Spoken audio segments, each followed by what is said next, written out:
Halo guys, ketemu lagi dengan aku Uli di channel YouTubeku Uli Official. Guys, sekarang aku lagi ada di titik nol Jawa Timur, Kota Surabaya. Nah, aku kasih tunjuk ya sedikit sama kamu tentang monumen titik nol Jawa Timur. Nah, itu ada tulisannya tuh titik nol, dan dari sini juga terlihat tulisannya Jawa Timur. Bagus loh guys, keren banget. Nah, biasanya guys, pemerintah daerah atau pusat membuat monumen-monumen yang bagus untuk tempat-tempat yang memang berada tepat di titik nol, dan itu bisa untuk mengundang wisatawan dan bahkan untuk menghibur warga kota tempat di mana ada monumen itu tersebut guys. Jadi bisa untuk foto-foto, bisa untuk bikin video, dan bahkan bisa untuk edukasi. Bagus loh guys. Nah guys, kita cari tempat duduk dulu ya guys. Kamu tahu nggak sih apa artinya titik nol kalau untuk monumen-monumen di sebuah daerah atau kota-kota besar?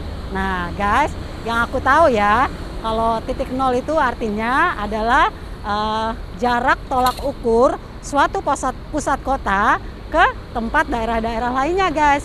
Jadi ini adalah tolak ukur kota Surabaya untuk mengukur jarak daerah-daerah lainnya di Jawa Timur atau di sekitar Surabaya. Guys, kalau berbicara tentang titik nol, aku juga mau sharing-sharing ya guys sedikit tentang titik nol kepada kalian semua. Kadang ya guys, Tuhan membawa kita pada suatu peristiwa-peristiwa atau momentum di mana kita berada benar-benar di dalam titik nol di dalam kehidupan kita. Kalian tahu nggak bahwa tokoh-tokoh Alkitab juga pernah mengalami hal tersebut. Contohnya seperti Ayub ya guys, dia benar-benar habis semuanya. Anak-anaknya meninggal semua, terus harta kekayaannya hilang lenyap, dan bahkan tubuhnya juga hancur. Nah, ada lagi Naomi dan Ruth, ketika mereka pulang ke kampung halamannya, mereka sudah tidak mempunyai apa-apa. Bahkan Yusuf juga guys, ketika dia mengalami penganiayaan, dimasukkan ke penjara, itu adalah benar-benar sebuah musim titik nol, momentum titik nol di dalam kehidupannya. Guys, kalian pernah nggak mengalami masa-masa titik nol di dalam kehidupan kalian?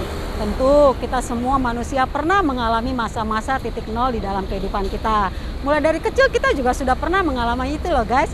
Nah contohnya ketika mungkin kita masuk sekolah baru atau pindah ke tingkat sekolah yang lebih baru, terus menanjak ke remaja, kita juga mempunyai teman-teman yang baru, terus akhirnya semakin dewasa kita bekerja di tempat yang baru, dan yang bahkan paling momentum sekali untuk titik nol kita adalah ketika kita berumah tangga ya guys.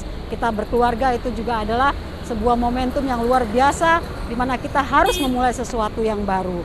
Nah guys, tetapi kalau kita lihat konotasi dari titik nol biasanya memang adalah sebuah peristiwa-peristiwa yang sedih ya guys, peristiwa-peristiwa yang bersifat air mata gitu loh. Nah, yang jadi pertanyaan sekarang adalah kenapa sih Tuhan izinkan peristiwa-peristiwa titik nol itu terjadi dalam kehidupan kita guys? Mungkin kalau yang bersifat bahagia atau suka, itu nggak perlu kita pertanyakan ya, malah kita akan bilang, oh nggak apa-apa deh, ini terjadi terus di dalam hidupku. Nah, seperti itu kan guys. Tetapi kalau misalnya titik nol yang terjadi dalam kehidupan kita adalah ketika banyak hal terjadi dalam hidup kita, dan itu membuat kehidupan kita seperti kacau, air mata yang terus menangis, kita seperti tidak mempunyai kekuatan, kita juga seperti kehilangan pengharapan. Apa contohnya? Ya contohnya banyak guys, misalnya kita kehilangan orang-orang yang terkasih karena dipanggil Tuhan, terus kita juga kehilangan pada saat bekerja kita dipecat. Itu juga adalah sebuah hal yang begitu sangat menguras energi kita guys ya, karena kita akan berpikir keras, menangis, menyesali diri, dan rasanya seperti susah untuk bangkit. Guys, kembali kepada pertanyaan tadi, kenapa ya Tuhan mengizinkan semuanya itu terjadi ya guys dalam hidup kita, terutama anak-anak Tuhan? Nah guys, belajar dari segala kehidupan dari tokoh-tokoh Alkitab dan belajar dari kehidupan kita sendiri guys, aku bisa menarik kesimpulan bahwa Tuhan ingin menunjukkan bahwa Dia berdaulat. Dia adalah Tuhan dan Dia tahu yang terbaik buat hidup kita. Guys, kita tidak bisa maksudnya mengatur waktu Tuhan, tetapi Tuhanlah yang mengatur waktu kita. Dan ketika Tuhan tahu waktu yang tepat untuk Dia melakukan momentum titik nol di dalam kehidupan kita, itu bukan suatu hal yang salah guys. Dan itu bukan suatu hal yang menurut kita, benar nggak sih ini Tuhan harus terjadi dalam hidupku? Apakah ini tidak salah Tuhan? Tidak guys. Tuhan itu tidak pernah salah. Itu yang aku selalu taruh dalam hidupku, bahwa Tuhan tidak pernah salah. Tuhan berdaulat dan Tuhan tahu yang terbaik buat hidup kita guys. Mungkin kadang kita seperti tidak mengerti, lama kita baru mengerti guys. Tetapi ada saat dimana waktu Tuhan untuk menyatakan, ini loh anakku yang kukasihi, mengapa aku melakukan ini? Sama seperti ketika Dia melakukannya kepada Ayub, dan Dia kembali menaikkan titik nol itu kepada Ayub menjadi sebuah titik yang luar biasa. Ayub baru mengerti. Demikian juga dengan Yusuf guys. Demikian juga dengan kita ya guys. Aku juga pernah mengalami masa-masa titik nol di dalam kehidupanku.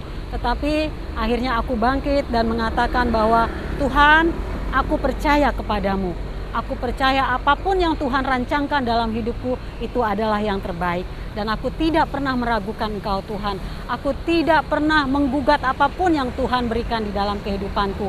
Karena Engkau lebih tahu segala-galanya di dalam kehidupanku.